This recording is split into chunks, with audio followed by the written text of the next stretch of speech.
Sie werden es nicht für möglich halten, aber ich verkehre oft in ganz erstklassigen Häusern. Also oft ist übertrieben, manchmal. Familien mit Töchtern laden mich ein, skrupellos. Allerdings immer nur einmal hintereinander. Zu einer zweiten Einladung kommt es nie. Die Leute machen zu schlechte Erfahrungen mit mir.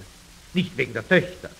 Das auch, aber hauptsächlich deshalb, weil ich nie etwas übrig lasse. Vom Essen, nicht von den Töchtern. Jüngst war ich in einer Familie, da sagte die Hausfrau, essen Sie doch, Herr Morgan, essen Sie doch. Ich esse ja, antwortete ich. Nein, Sie fressen, Herr Morgan, Sie fressen, meinte die Hausfrau. Vergangene Woche hatten mich ganz vornehme Leute geladen.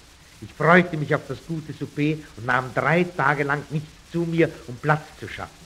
Erwartungsvoll saß ich da. Erster Gang, klare Bouillon. Wissen Sie, was das ist, klare Bouillon? Das ist warmes, gelbes Wasser, in dem nichts drin ist, nichts. Also bei der Wahrheit habe ich es ganz gern, wenn sie klar ist. Aber in der Suppe, da kann mich ein einzelnes Fettauge anschielen und ich bin schon zufrieden. Ich bin ja so bescheiden. Ich schluckte die klare Bouillon runter. Zweiter Gang, Königsberger Klopse mit braun gefärbtem Synthetikon übergossen. Grässlich. Ich sagte nichts und hoffte auf den nächsten Gang. Der kam und ich erschauerte. Es gab Glibber, auch Flammerie genannt oder Pudding oder rote Grütze.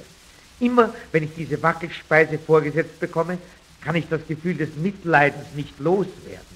Da steht auf meinem Teller, mittendrin in einer Soße, einsam und verlassen, ein glitschiges Zeug und bibbert. Ich rufe dann immer, weshalb zitterst du denn? Ich fress dich ja nicht.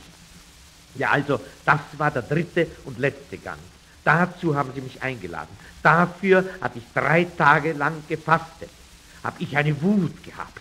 Mahlzeit, sagten die Heuchler, Mahlzeit. Hoffentlich hat's geschmeckt. Wann wollen Sie wieder bei uns essen? Darauf ich, wenn Sie wollen, sofort. Das Tollste habe ich gestern erlebt. Bei Lehmann. Da gab's Hasenbraten, mir zu Ehren. Die guten Leute hatten keine Ahnung, dass ich Hasenbraten nicht riechen kann. Ich mag ihn nicht. Ich wartete einen unbewachten Moment ab und warf dann den ganzen Inhalt des Tellers in eine Ecke, wo ein reizender kleiner Foxterrier saß. Soll der Hund auch mal was Gutes haben? Die Dame des Hauses sieht meinen Teller leer und will mir noch eine Portion Hasenbraten geben. Nein, danke, gnädige Frau, ich kann wirklich nicht mehr, schrie ich. Da ließ man mich zufrieden. Nach dem Essen stand alles aus. Plötzlich ein Riesenkrach. Denken Sie, liegt da in der Ecke ein Porzellanhund, ganz übergossen mit Hasenbraten. Na, dort werde ich bestimmt nicht mehr eingeladen.